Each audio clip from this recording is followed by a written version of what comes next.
building a nice big social media audience is a great way to have an opportunity to continue to promote your business across platforms like Facebook or LinkedIn.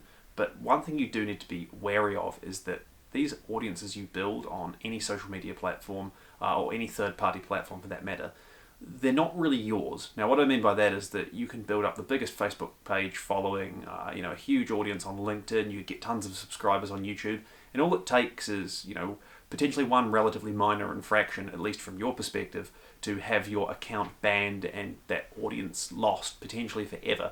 And this happens time and time again. You only have to jump on the news, and you'll see headlines about businesses that have had their Facebook page following wiped out, or their Instagram followers deleted, or their YouTube account suspended.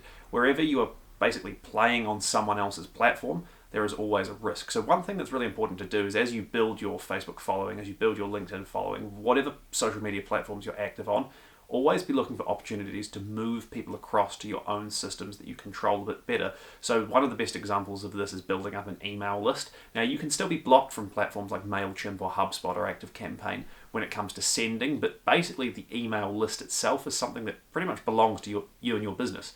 And so if you have a social media following, whether it's on Facebook or LinkedIn or Instagram or wherever, or even on platforms like YouTube, every opportunity you can take to try and move people across to your platforms that you control, like your email list, I think that's really important to do, because ultimately what that's going to do is really give you more kind of certainty and control.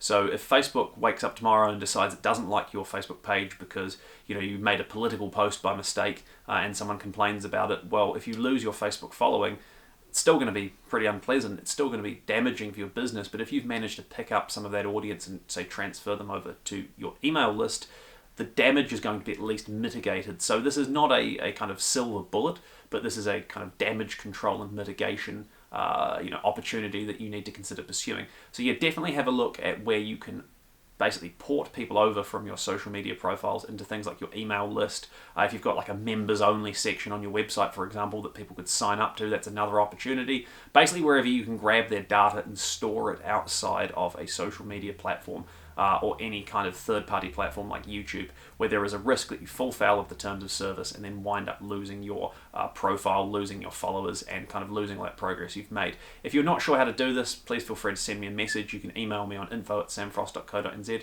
Thank you so much for watching, and I'll see you next time.